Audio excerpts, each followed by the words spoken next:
Ya, oke. Nah, kita menghadap timur, mestinya kita masih ingat bahwa Borobudur itu punya landasan.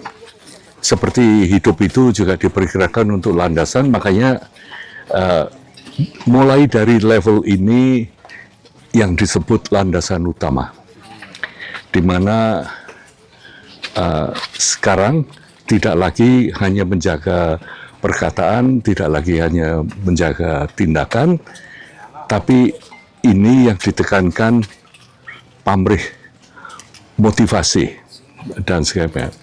Dan jurus yang dipakai di sini, ini selalu dalam tradisi Borobudur ini disebut jurus pamungkas, yaitu bahwa dalam hidup itu jurus pamungkasnya selalu migunani tumraping liyan, berguna untuk yang lain. Makanya di sini nanti yang diberikan contoh atau peringatan yaitu bagaimana motivasi ini akan menentukan cara pandang kita dan cara kita bertindak.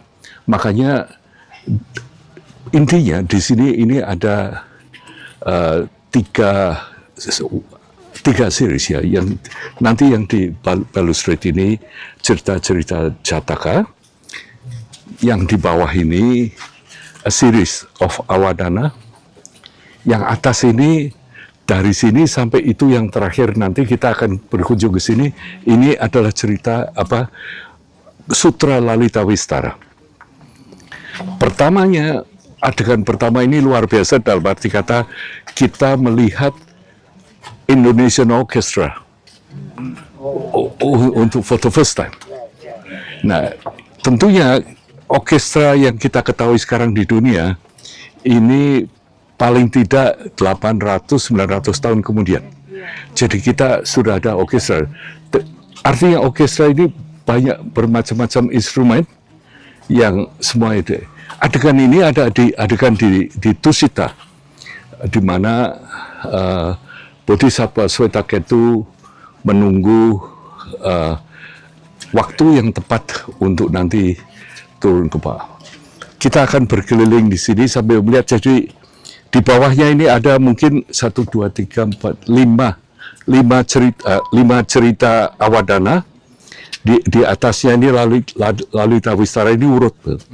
Jadi Lalita Wistara ini seperti yang kita bicarakan kemarin, Lalita ini joget, Wistara ini yang luas, makanya ini bukan cerita tentang kehidupan Buddha, tapi adalah kiprah terakhir Bodhisattva sebelum nanti bisa turun ke bumi manapun yang dibutuhkan untuk memutar roda Dharma. Memutar roda Dharma berarti mengajar. Makanya dimulai di Tusita, nanti Bodhisatwanya ini Bodhisattva Swetaketu yang nanti kemudian lahir sebagai pemuda yang namanya Sarwativada atau Siddhartha ya. Di sini kata yang digunakan lain. Makanya sering kita juga terjemahkan judulnya sebagai kiprah pamungkas, karena ini memang kiprah terakhir Bodhisattva sebelum turun ke bawah. Nah, di bawahnya ini nanti juga cerita dari Awadana, ada beberapa cerita. Let's just walk slowly ya ke sana. Sambil lihat ke atas, yuk. Ya.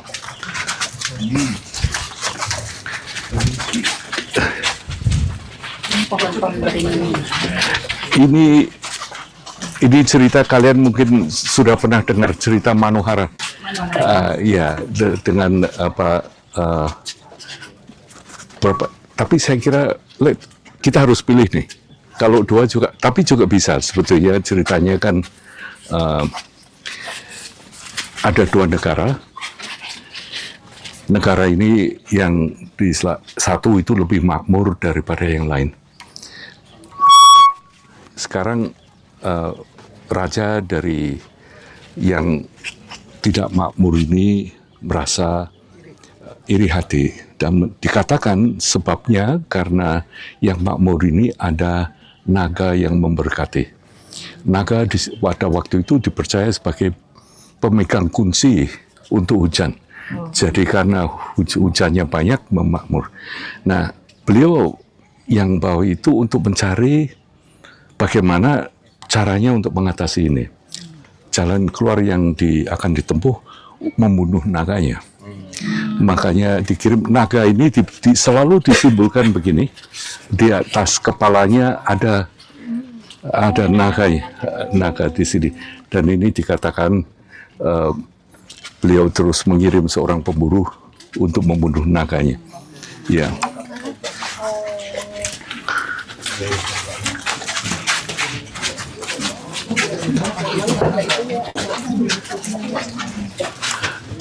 Tapi ini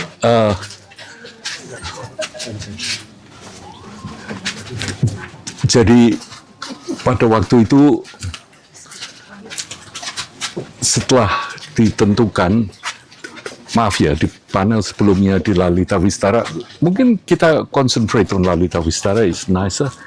Yang panel sebelumnya itu lalu Bodhisattva Swetakethu merasa sudah waktunya untuk turun ke bawah, makanya beliau dengan itu diputuskan lalu mengirim berita ke bumi Jambudvipa ini yang di sini. Dalam tradisi Buddhis di India waktu itu ada beberapa cara mencapai penggugaan. Salah satu cara mencapai penggugaan itu yang disebut Pratyekya Buddha. Pratyekya Buddha ini mencapai penggugaan tanpa guru spesifik dalam hidup ini, tapi dengan sendiri, kita mengusahakan sendiri. Makanya solitary realizer kind of thing. Nah, dikatakan setelah tahu itu sebagai penghormatan akan turunnya Bodhisattva menjadi Buddha pemutar di sini, para Pratyekya Buddha pergi terbang ke meninggalkan bumi Jambudvipa ini atau bumi Saha supaya sebagai persiapan untuk Buddha ini datang. Ceritanya seperti itu, dan di atas dan di bumi Tusita sudah ditentukan sebagai penerus Buddha Bodhisattva Swetakethu nanti yang akan datang is the next Buddha.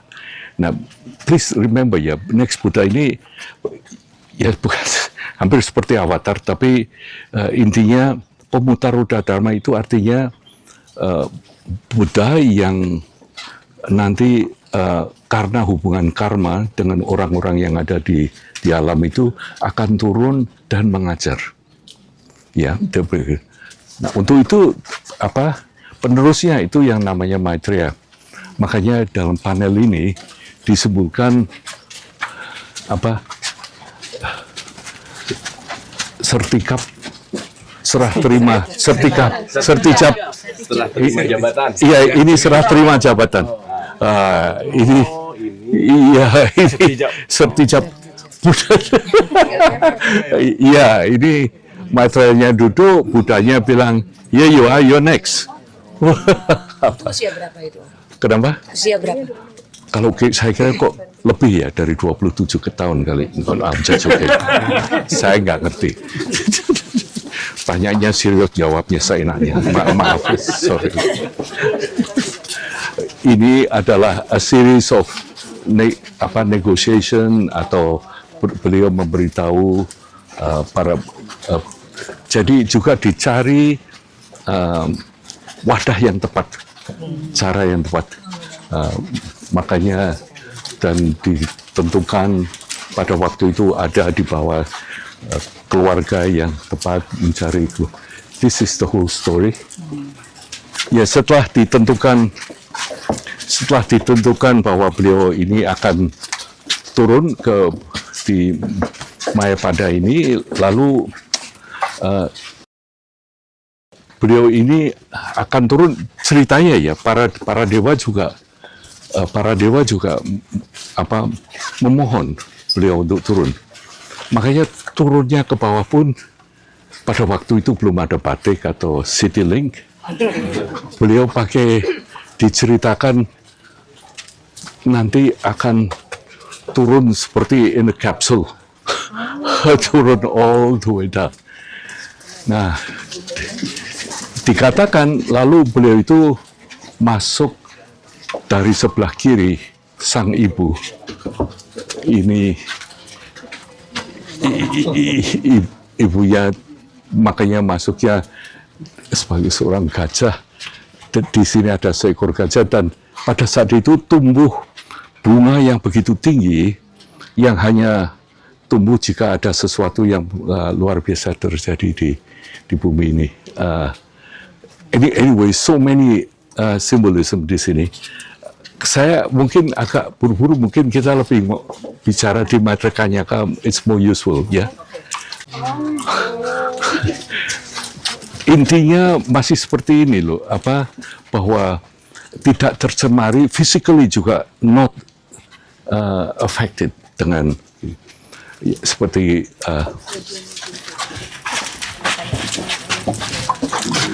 ya. Sudah physically not affected by Blood, by thing like that, kalau di kandungan.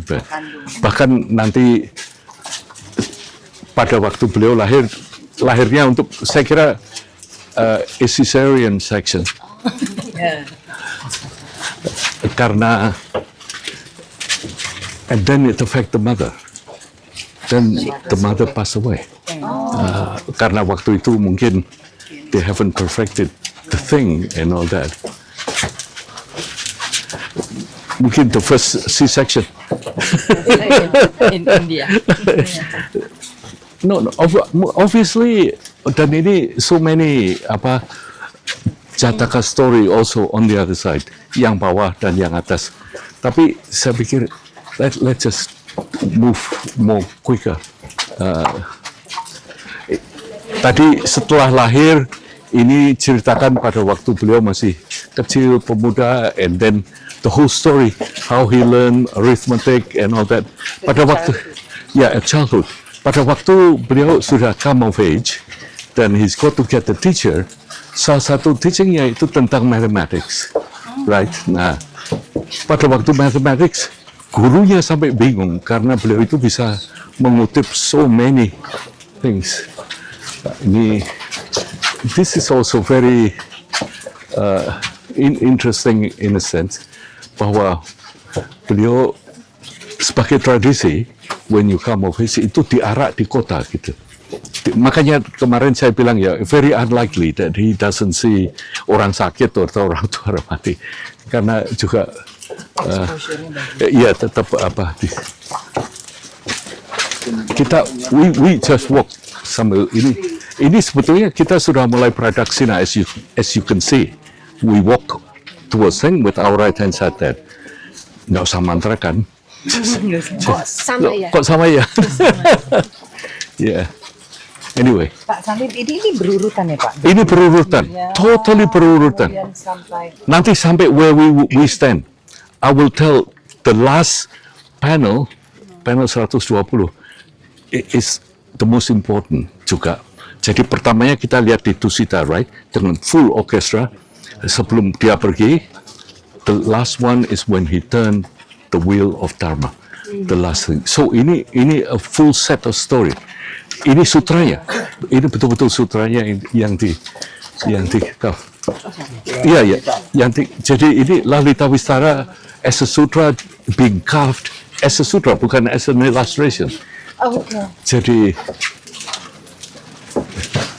karena sekarang kita dibatasi jamnya sih di sini. So Masih dibatasi jam. yeah. And then it's very interesting. Ini kalau kita membicarakan tentang keberagaman.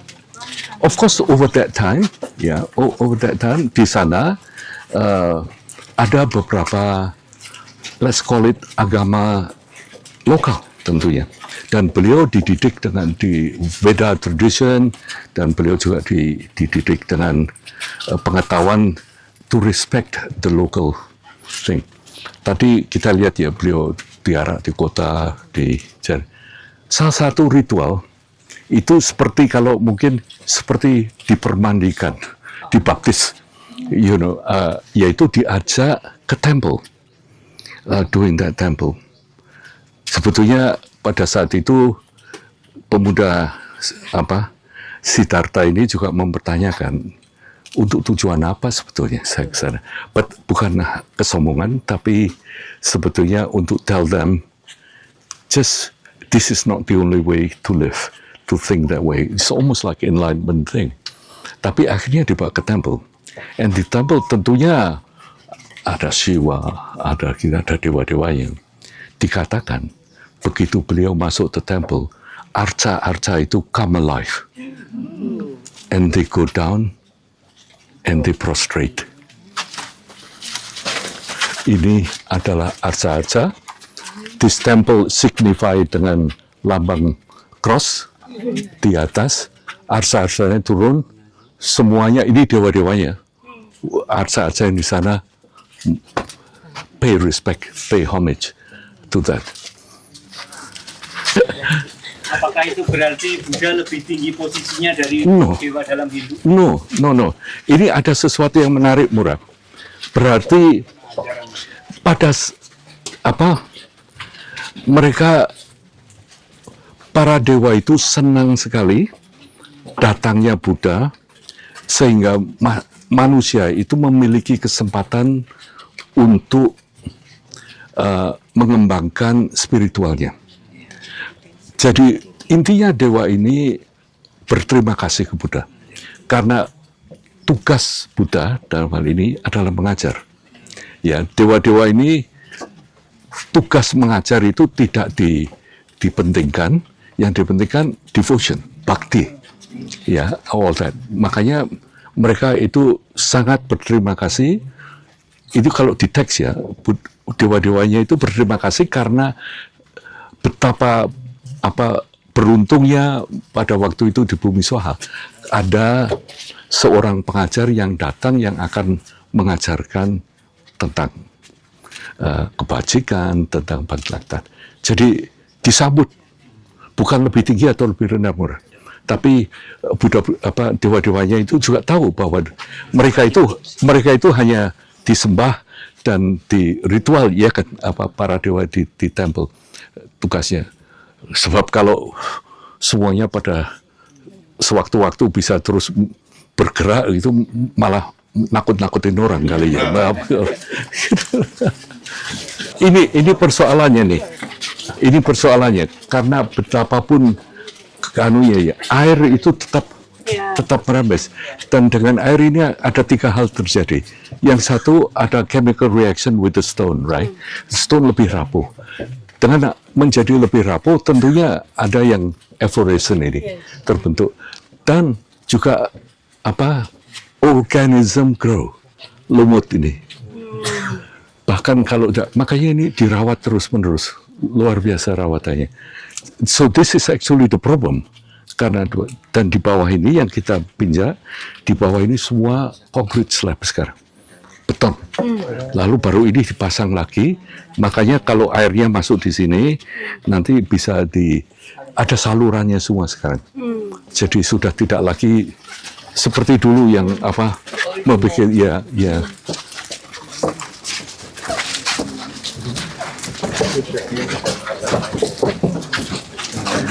Tentunya kalian pernah dengar cerita juga tentang cousins of Buddha, ya, yang namanya Devadatta. Devadatta itu also teaching us bahwa kesombongan, kekuatan dan segala macam itu bukan sesuatu yang perlu dibanggakan. Dikatakan pada waktu itu Devadatta itu mempertunjukkan dengan membunuh gajah ini. So, kemudian di tengah jalan untuk membuktikan dia perkasa dan kemudian waktu Buddha lewat itu Buddha cuma begini terus kacanya. Ini jadi 2 row. Each of them is a different series. Ini juga series Jataka, atasnya juga Jataka. This mostly a series of Awadana. Saya cuma kepingin murah. Saya cuma kepingin berbagi ke mereka juga sejarahnya, dan jadi tambah lama orang akan lebih tahu konteksnya gitu.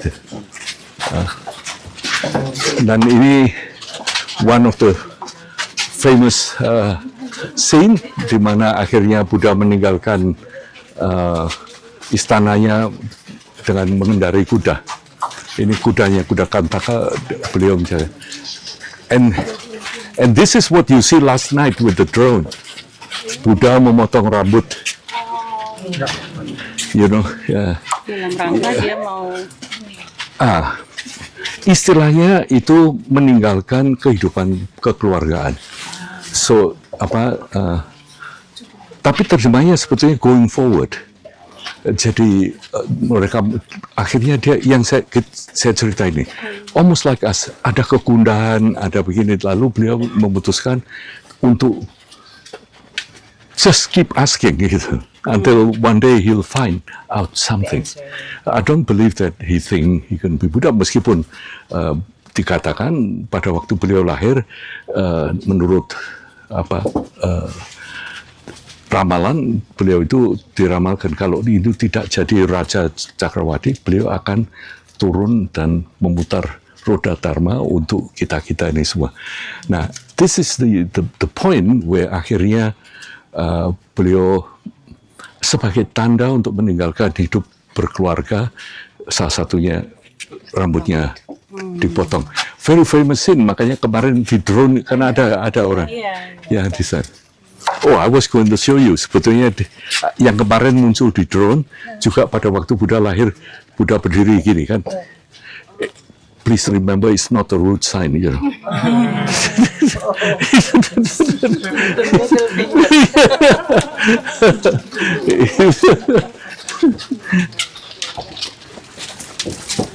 Dikatakan ada teratai muncul, beliau lalu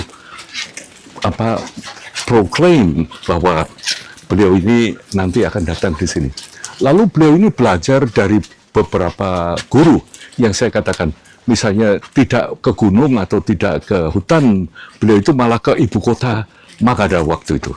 Nah, setelah belajar dari beberapa guru, begitu luar biasanya bakatnya, diminta untuk jadi partnership untuk pengajar.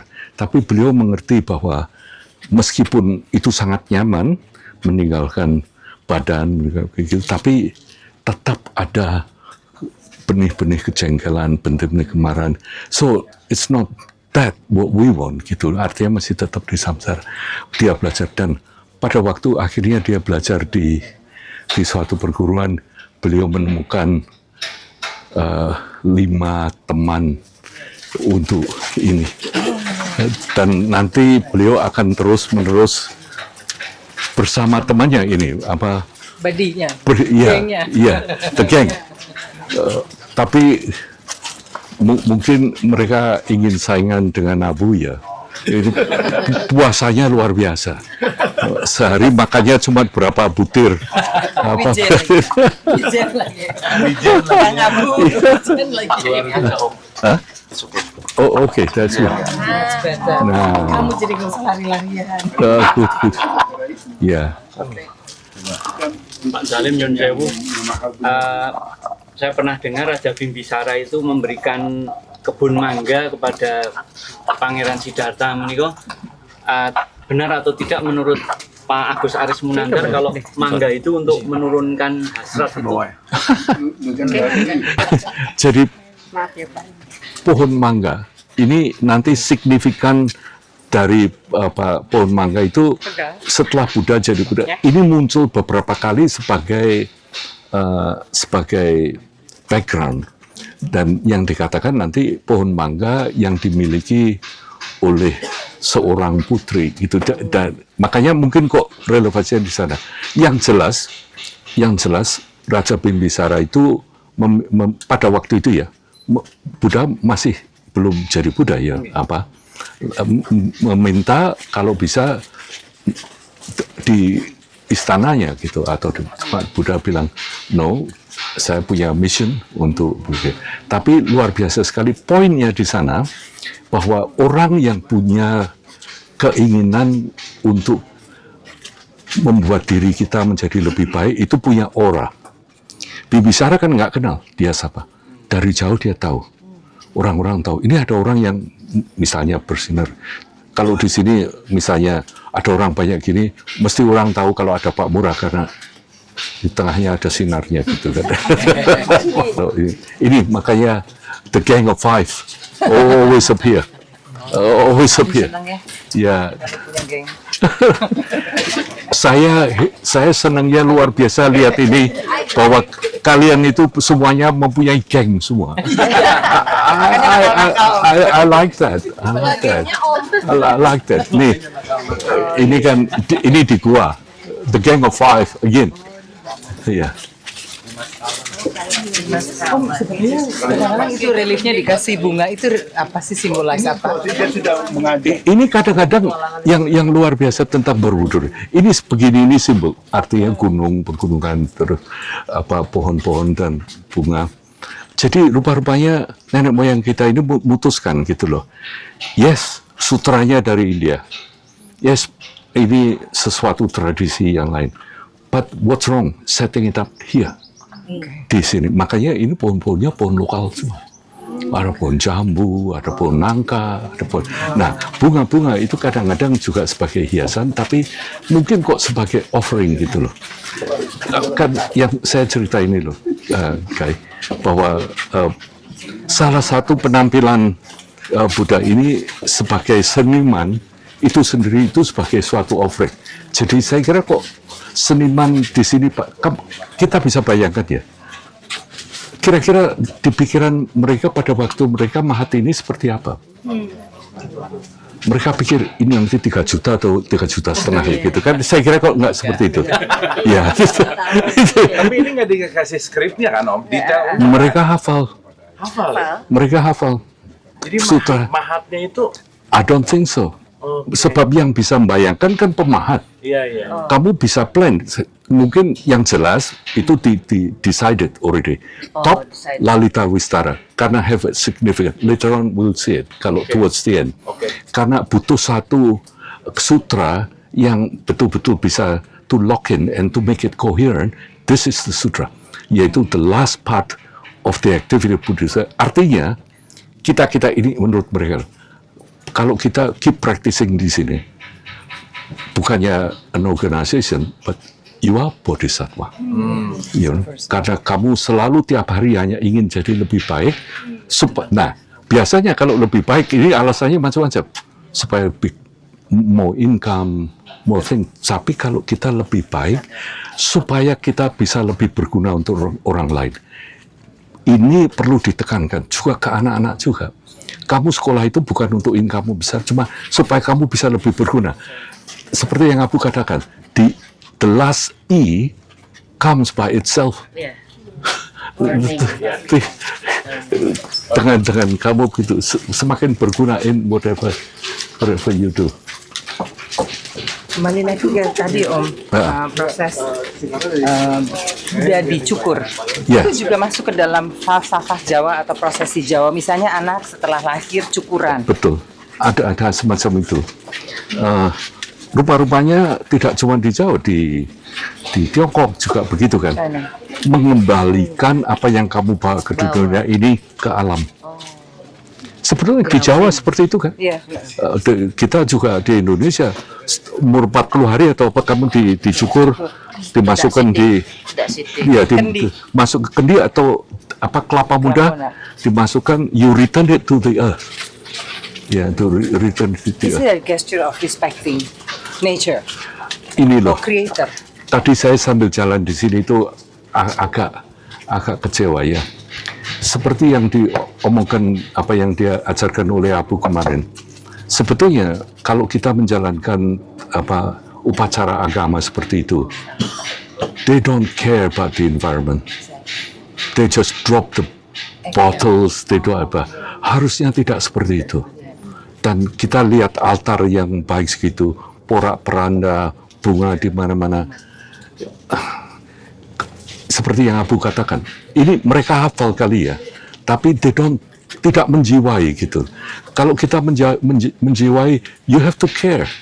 Peduli ke sana. Botol satu beratnya apa sih megang? Tapi they just throw it like that. As a result, that is just last night. Iya. It's disappointing, right? Iya. Paling enggak bawa plastik sampahnya sendiri. Gitu. Kalau misalnya kalau di Jepang itu sudah jadi habit. kebudayaan. Budaya ini yang penting. Budaya peduli. Anyway, let's go.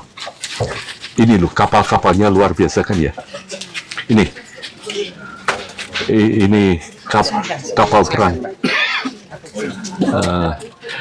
Tapi nanti kita akan bicara mengenai kapal juga di sana. Dan ini rumahnya kan rumah lokal, betul dengan yang ada.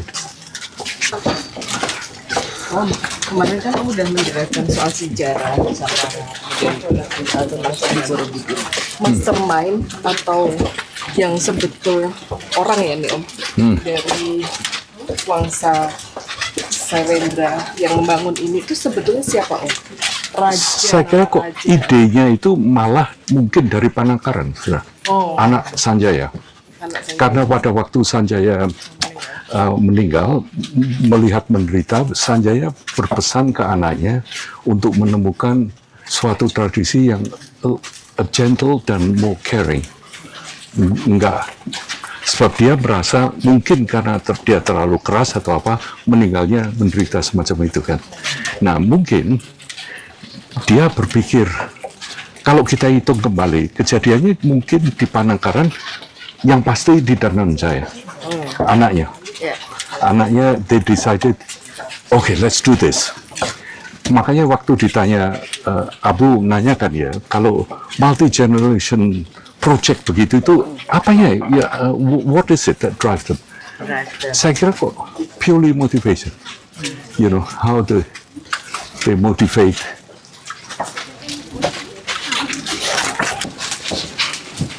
Ini ada kapal lagi, it's a different story. Ini yang dipertanyakan orang-orang, mengapa dimakan di sini candi kapalnya? Ya.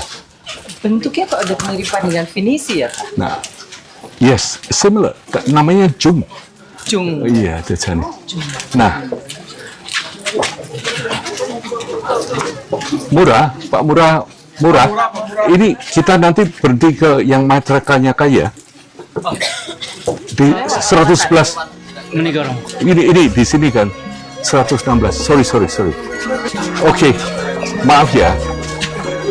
Saya pikir kita akan concentrate on this the next six panel. Tadi saya kepingin menunjukkan kalian ke